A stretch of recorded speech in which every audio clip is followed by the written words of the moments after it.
Ads లేకుండా latest episode చూడండి. విస్తుపోకండి. పులుపు తినే విషయంలో గెలుపు సాధించింది కదా వాళ్ళ ఆవిడ.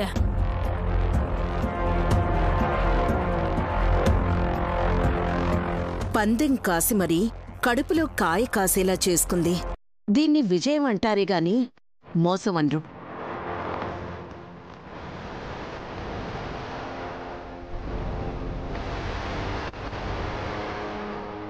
ఇన్స్పెక్టర్ గారు, కసీ కేసు గురించి వచ్చారు కదమ్మా, క్లారిటీ కోసం చెప్పాను.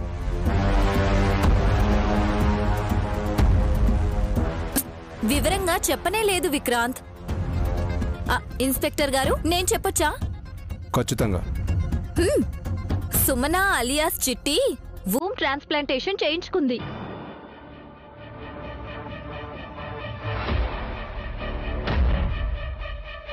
అంటే అరటి పిలకలు తీసి ఇంకో చోట నాటినట్టు కసి గర్భాశయాన్ని తీసుకొని తన కడుపులో పెట్టించుకుంది.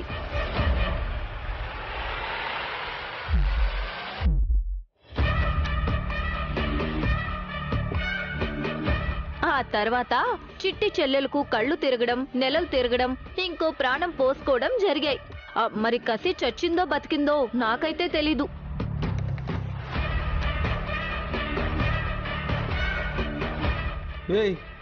కసి ఎందుకు చనిపోతుంది? Where is she?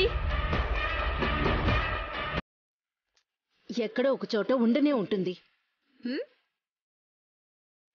అది చెప్పే బాధ్యత పోలీసులదే ఉంది మేడం.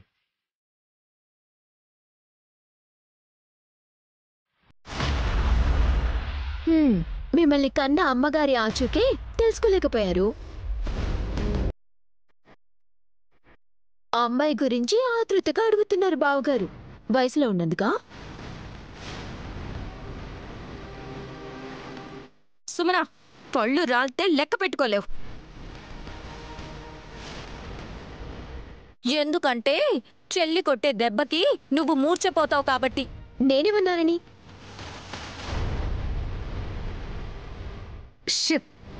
సైలెంట్గా ఉండండి.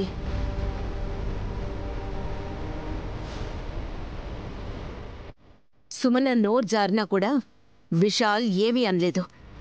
మీరెందుకు గింజుకుంటున్నారు?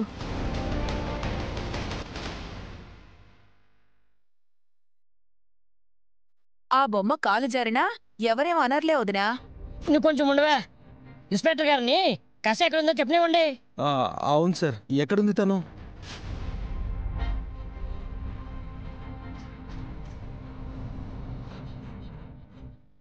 ఇంగ్లీష్లో ఉంది. చదివితే అర్థమవుతుంది. అర్థమైతేనే కదా చదివేది. ఏయ్ బావగారు, ఇటివ్వండి. రే,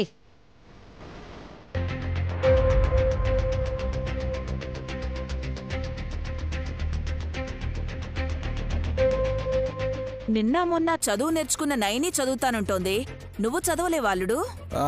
అంటే పాపం అందరికీ అవకాశం ఇవ్వాలి కదా అత్తయ్య. భోషానమేం కాదు. హాసిని. ఓకే అత్తయ్య. చెల్లి, నువ్వు చూసి చెప్పు.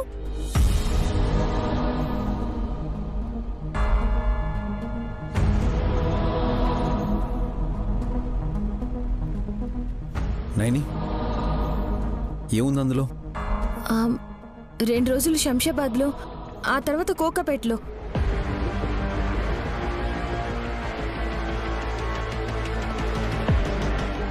మళ్ళీ 3 రోజులకి షామీర్పేటలో, మొన్న మణికొండలో, నిన్న కొండాపూర్లో ఉన్నట్టు వివరాలున్నాయి బాబుగారు.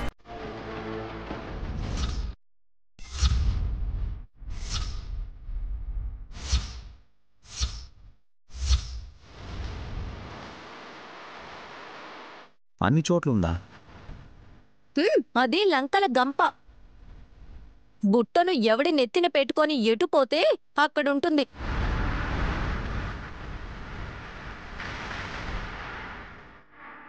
ఒక నిమిషం ఆగక్క. ఓ పోలీసన్నా,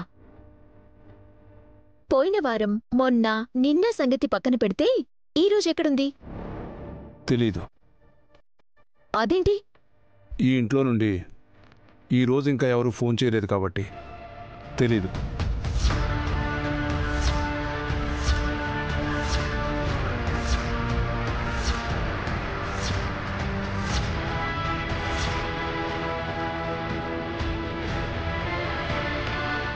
ఏంటన్నా మీరనేది?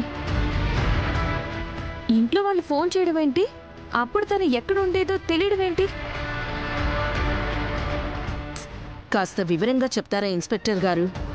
కసిని ఈ ఇంట్లో వాళ్ళు ఎవరో కిడ్నాప్ చేశారనేది అనుమానం కాదు, అక్షరాల నిజం.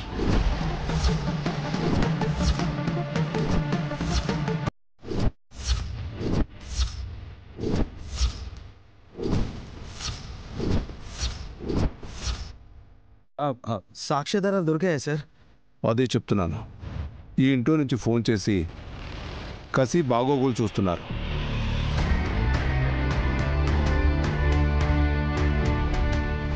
పోలీసులకు దొరకకుండా ఎప్పటికప్పుడు ప్లేస్ మారుస్తున్నారు.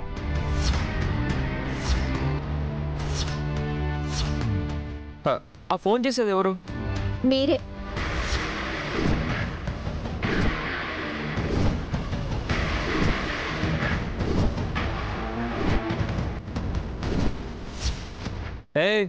ఏం మాట్లాడుతున్నావు?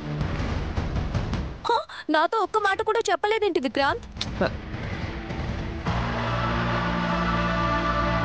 చెప్పడానికి అది లాటరీ కాదే, రాబరీ కన్నా పెద్ద కేసు.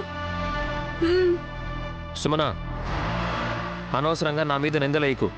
కసి మొబైల్ మీ దగ్గర ఉంది కదా బులిబాబు గారు, ఇంకెవరు ఎందుకు చేస్తారు?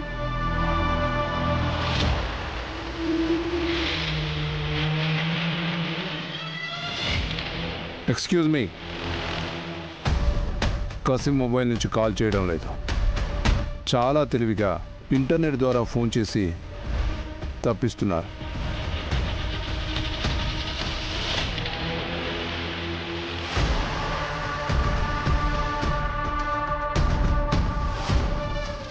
మొబైల్ నెంబర్ ఉండకూడదు. ఇక్కడ నుంచి కాల్స్ మెసేజెస్ వెళ్తున్నాయని మాత్రమే తెలుసుకోగలుగుతున్నారు. సో టెక్నికల్గా ఆరితేరిన వాళ్ళే ఈ పని చేస్తారు.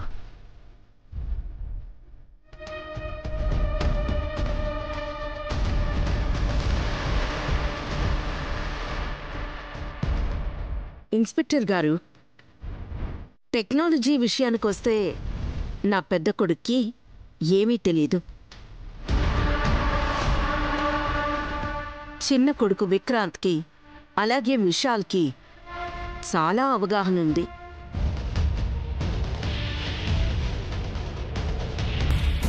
అలాగని వాళ్ళిద్దరిని అనుమానించాలాకాయ్? అదేం బ్రహ్మ విద్య కాదు మేడం. అక్షరాలు రానివాడు కూడా లక్షణంగా ఆపరేట్ చేస్తున్నారు.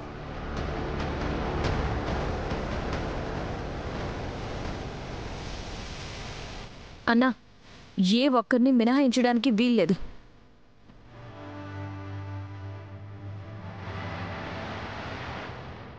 మితిమీరిన తెలివిని ఉపయోగిస్తున్నారు, కానీ ఏదో ఒకరోజు దొరక్కపోరు.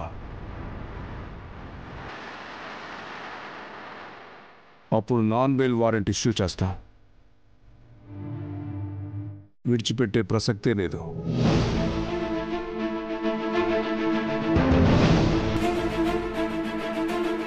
ఆ పని చేయండి, ఒకరిద్దరైనా తగ్గుతారు.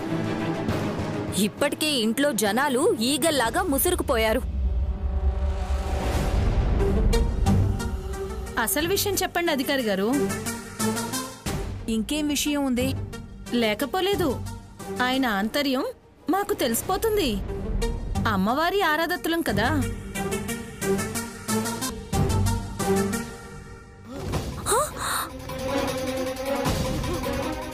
ఇంకో మ్యాటర్ ఉందా సార్? ఉంది.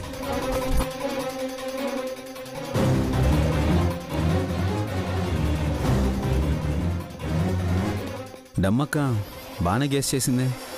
అలాగే ఆ కసి ఎక్కడుందో కూడా చెప్పేసేయ్. మా ఆయన నిన్నెత్తుకొని ఊరేగింపు చేస్తాడు. హే, నువ్వు ఆపు. మీరు చెప్పండి సార్. నైని పుట్టినరోజు పాయిజన్ కలిపిన కేక్ తిన్న పెద్ద బొట్టమ్మ ప్రాణం విడిచింది.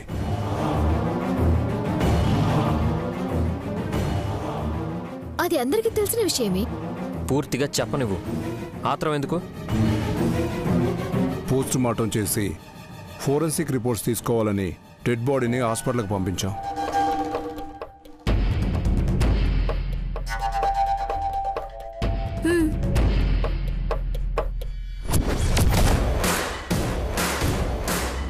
మమ్మీ, విషయం తెచ్చింది మనమేం తెలుస్తుందా? ఏం తెలియదు ఇన్స్పెక్టర్ గారు. విష ప్రయోగాలతోనే ప్రాణాలు పోయాని ఆమె చెప్పిందిగా. మనకు అన్యాయం చేయాలని తను న్యాయంగానే చచ్చిందిలే.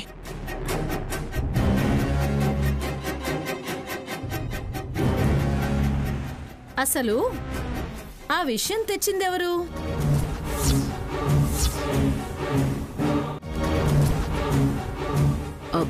పోయిన వాళ్ళ గురించి ఇన్నారాలు తీయడం అవసరమా?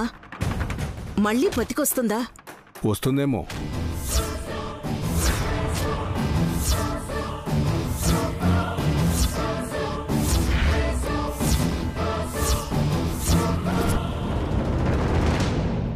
Sir, what you mean? మన కళ్ళెదురుగా ప్రాణం విడిచిన పెద్ద పుట్టమ్మ మళ్ళీ ఎలా వస్తుంది? జోక్ చేసినట్టు అనిపిస్తుంది, కానీ ఈ ఫైల్లో పేపర్ చూస్తే నాకు అలాగే మాట్లాడాలనిపిస్తుంది.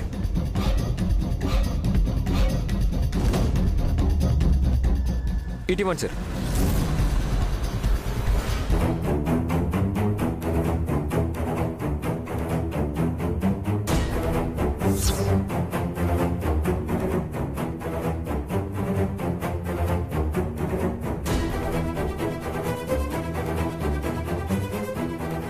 ఏంటల్లుడు అది?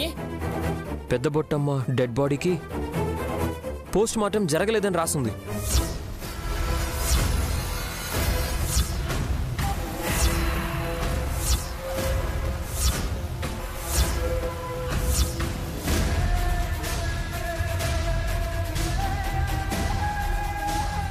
శవాన్ని హాస్పిటల్ నుంచి 5 నిమిషాల్లో తీసుకెళ్ళిపోయారంట.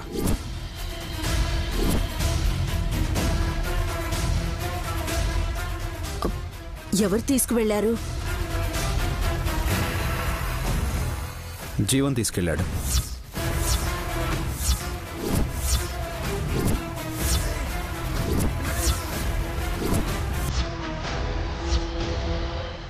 జోగయ్య శాస్త్రి గారు దహన సంస్కారాలు చేశారు.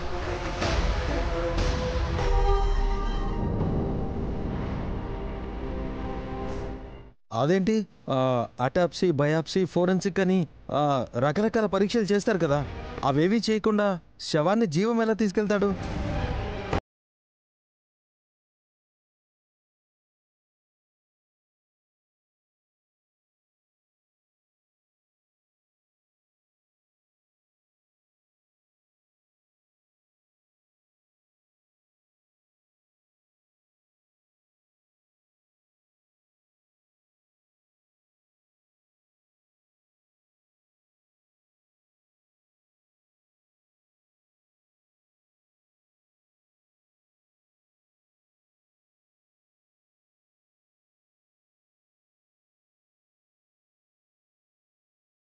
ఇందని అందరూ రకరకాలుగా మాట్లాడుకోవడం నాకు ఇష్టం లేదు. పెద్దావిడ తనే విషయం కలిపానని, ఎవరికీ ద్రోహం చేయకూడదని, తను ఆత్మహత్యకు పాల్పడ్డానని చెప్పి కళ్ళు మూసింది. హత్య జరిగి ఉంటే అనుమానంతో పోస్ట్ మార్టం చేయమని చెప్పేవాణ్ణి.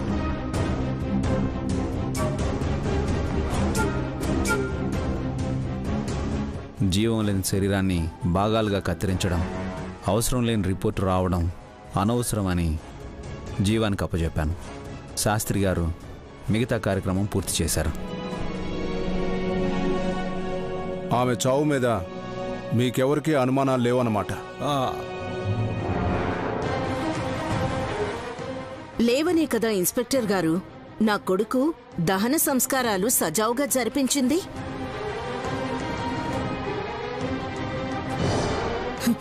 ఇప్పుడు అంటుంది ఇవిడ కొడుకని. ఫైనల్గా ఒక మాట చెప్తున్నాను.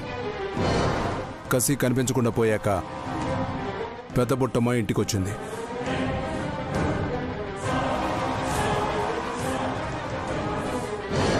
ఒకరు కిడ్నాప్ అయ్యారు, ఇంకొకరు చనిపోయారు. 2 క్రిమినల్ కేసులే. కానీ సాక్ష్యాధారాలు దొరకకుండా మేనేజ్ చేశారు.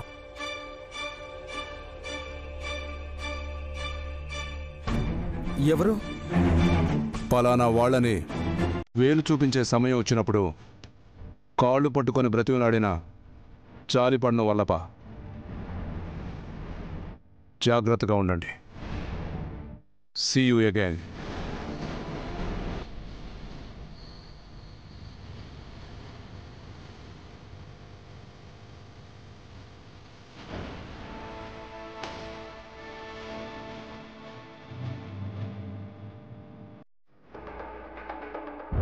పిల్లలు మా అమ్మ దగ్గరే ఉన్నారు. రమ్మంటే గానవి మా అమ్మమ్మను విడిచిపెట్టి రాను అంటుంది బాబుగారు. గాయత్రి నా దగ్గరికి వస్తుంటే గానవి ఏడ్చేస్తుంది. అక్క తన పక్కనే ఉండాలని చెల్లి గోల. గానవిలా సుమన కూడా నా గురించి ఆలోచిస్తే బాగుండేది. అంటే ఇప్పటివరకు నేను చెప్పింది ఏది మీరు వినిపించుకోలేదన్నమాట.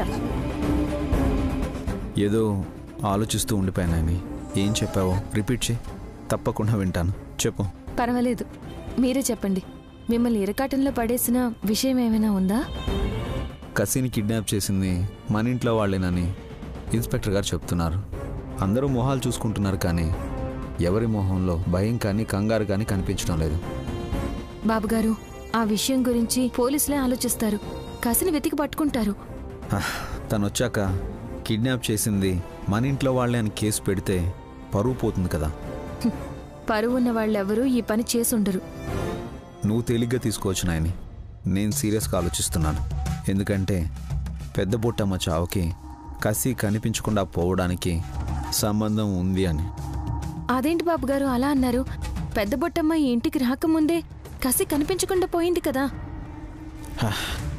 తను అదృశ్యం అవ్వడం వెనుక మన వాళ్ళ హస్తం ఉందని పోలీసుల కన్నా ముందు చెప్పింది పెద్ద బొట్టమ్మే. తనకి జాతకం చూడటం వచ్చు కదా. రాదు. ఏంటి? ఏం లేదు. లేదు లేదు, మీరు పెద్ద బొట్టమ్మకి జాతకం చెప్పడం రాదు అని అన్నారు. కానీ తన పిల్లల చేతులను చూసి భవిష్యత్తు చెప్పింది. కానీ మీరేమో ఇలా అంటున్నారు. నైని, నేనెందుకు అలా అన్నానంటే భవిష్యత్తు చెప్పగలిగిన ఆవిడికి భవిష్యత్తే లేకుండా పోయింది. అలా అన్నారా? అర్థమైంది. లేదు నైని, నా మాట వెనుక ఇంకో అర్థం ఉంది. అదేంటన్నది సాక్ష్యాధారాలతో రుజువు అయ్యాక నీకు చెప్తాను. బాబుగారు, కసి క్షేమంగానే ఉందనుకోవాలి. ఎందుకంటే ఇప్పటి వరకు ఎలాంటి చెడ్డ వార్తలు మన దాకా రాలేదు. ఏమంటుంది మీ అమ్మ? ఎవరి గురించి? నువ్వు తెచ్చిపెట్టిన నల్లరాయి గురించి. ఏదో చెప్పే టైంలో మా అమ్మ రావడంతో ఆపేసింది. మళ్ళీ నీతో ఏమైనా చెప్పిందా? లేదు బాబుగారు, నేను అడిగి ఇబ్బంది పెట్టదలుచుకోలేదు. దాంతో పని లేనప్పుడు పడేయొచ్చు కదా. పౌర్ణమి పోయాక దానికదే పోతుంది బాబుగారు.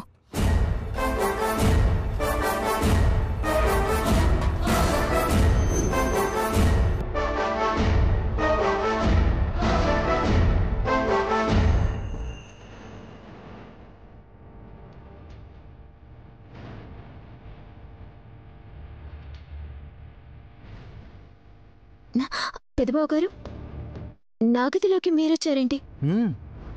పాల గ్లాస్ కూడా తీసుకొచ్చాను సుమన.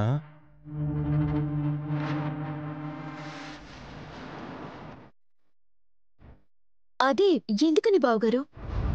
తాగడానికి మరదలా? రే తింగర్ సన్నాసి, నువ్వు తీసుకురావడం ఎందుకని? ఈ గ్లాస్ నేనే తీసుకొస్తే నన్ను తిడతావేంటి మమ్మీ? నువ్వు తెచ్చినందుకే తిట్టాన్రా. నేను రాకముందే నువ్విలా వచ్చేస్తే పాపం అమ్మాయి కంగారు పడదా? అది కాదని. జ్యూస్ కూడా కాదత్తయ్య, పాల గ్లాసు. రే ఇంకా చూస్తావేంట్రా, ఇటివ్వు. రైటు. క్యాజువల్గానే వచ్చాడమ్మా. కలిసే వెళ్దాం అనుకున్నాము. నాకెందుకు శ్రమ అని ముందే తీసుకొచ్చాడు. తాగు. తాగొచ్చా? రే, ఎందుకు నవ్వుతున్నావు? మమ్మీ, మనం ఇందులో ఏదైనా కలిపి ఉండొచ్చు అని డౌట్ పడుతుంది సువన.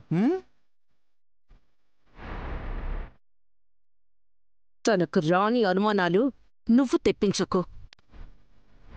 అనవసరంగా నవ్వు రప్పించకు. సరే. హాసిని వీడితో సరిగ్గా సంసారం చేయదు కాబట్టి ఆ ఫ్రస్ట్రేషన్లో వీడిలా ప్రవర్తిస్తూ ఉంటాడు సుమనా.